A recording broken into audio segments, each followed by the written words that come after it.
Matthew chapter 9. And getting into a boat, he crossed over and came to his own city. And behold, some people brought to him a paralytic lying on a bed. And when Jesus saw their faith, he said to the paralytic, "Take heart, my son, your sins are forgiven." And behold, some of the scribes said to themselves, "This man is blaspheming." But Jesus, knowing their thoughts, said, "Why do you think evil in your hearts? For which is easier to say, 'Your sins are forgiven,' or to say, 'Rise and walk'?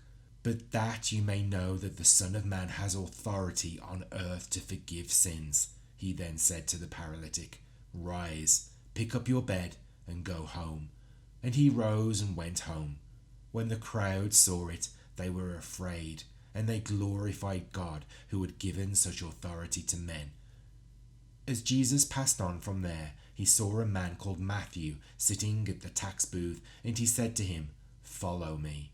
And he rose and followed him.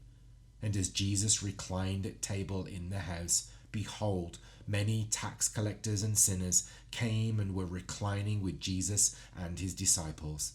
And when the Pharisees saw this, they said to his disciples, "Why does your teacher eat with tax collectors and sinners?"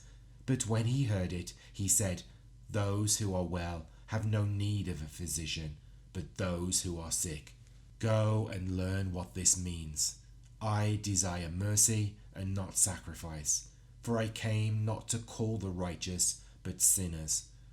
Then the disciples of John came to him, saying, "Why do we and the Pharisees fast, but your disciples do not fast?" And Jesus said to them, "Can the wedding guests mourn as long as the bridegroom is with them? The days will come when the bridegroom is taken away from them, and then they will fast. No one puts a piece of unshrunk cloth on an old garment, for the patch tears away from the garment, and a worse tear is made. Neither is new wine put into old wineskins. If it is, the skins burst and the wine is spilled, and the skins are destroyed.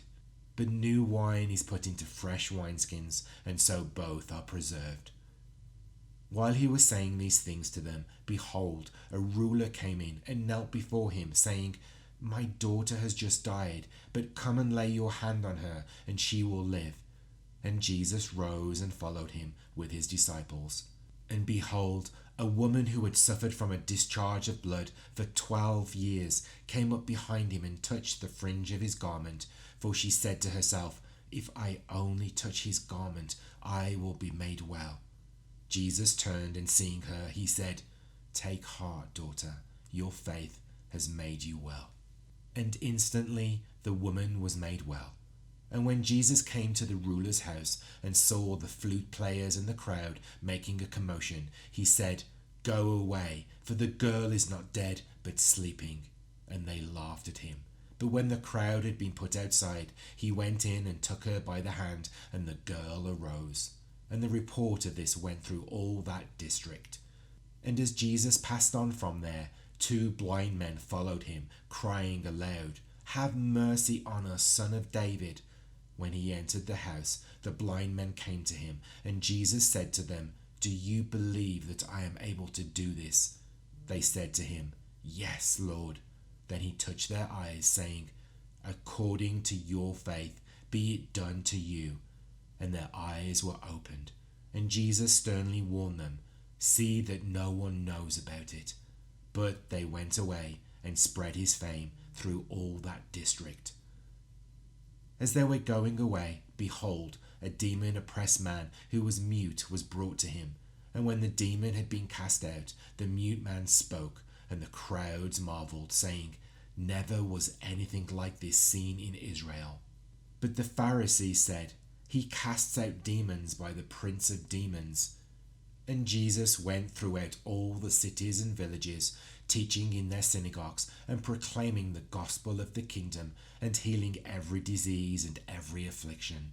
When he saw the crowds, he had compassion for them, because they were harassed and helpless like sheep without a shepherd. Then he said to his disciples, "The harvest is plentiful, but the laborers are few. Therefore pray earnestly to the Lord of the harvest to send out labourers into his harvest.